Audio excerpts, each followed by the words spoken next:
Hi అండి అందరికీ. ఈ వీడియోలో అయితే నేను వెజిటబుల్స్ అండ్ ఫ్రూట్స్ ఆర్గనైజేషన్ చూపిస్తున్నానండి. నేను ఎలా సర్దుకుంటానో అన్నది. ముందుగా అయితే మా హస్బెండ్ తెచ్చిన కవర్‌లోంచి అన్నీ వేటికవి సర్దుకున్నానండి. కొత్తిమీర, కరివేపాకు, బీరకాయ, క్యాప్సికమ్, క్యారెట్, బంగాళదుంప, బెండకాయ, పచ్చిమిర్చి అన్ని తొడాలు తీసుకొని పక్కన పెట్టుకున్నానండి వేటికవి. ప్లాస్టిక్ కవర్స్ వాడకూడదంటున్నారని లాస్ట్ 1 ఇయర్‌గా నేను ఈ బ్యాగ్స్ కుట్టుకొని వాడుకుంటున్నానండి. ఖాదీ కాటన్‌తో ఈ బ్యాగ్స్ తయారు చేసుకున్నాను. 10 బ్యాగ్స్ తయారు చేసుకున్నాను.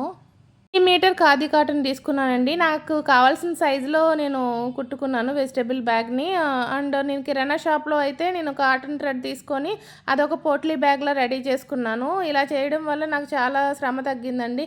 ఎక్కడ పడితే అక్కడ వెతుక్కోకుండా కాటన్ బ్యాగ్‌లో మొత్తం కూరగాయలన్నీ సర్దేసుకుంటున్నానండి. చాలా ఈజీ అయిపోయింది. ప్లాస్టిక్ బ్యాగుల కోసం వెతుక్కుంటా ఉండాల్సొచ్చేది ఇదివరకు అయితే. నాకు చాలా హ్యాండీగా ఉంది. ఇదైతే మీకు చాలా బాగా యూజ్ అవుతుంది ఈ టిప్ అయితే. నేను ముందైతే టిప్స్ కూడా యాడ్ చేస్తానండి. నేను క్లాత్ బ్యాగ్‌లో అన్నీ సర్ది పెట్టుకున్నానండి కూరగాయలన్నీ. ఒకవైపు ఆకుకూరలు, ఒకవైపు కాయగూరలు పెట్టుకున్నాను. ఇక్కడైతే నేను క్లాత్ బ్యాగ్‌లో కూరగాయలు అన్నీ సర్ది పెట్టేసుకుంటున్నానండి.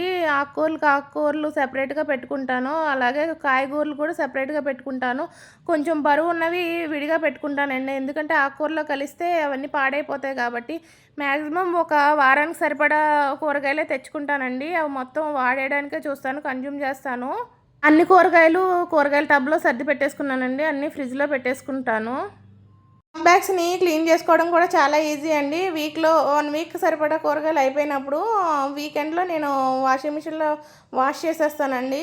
ఈ వీడియో కనుక మీకు యూస్‌ఫుల్‌గా ఉన్నట్లయితే please like, share and subscribe my channel అండి.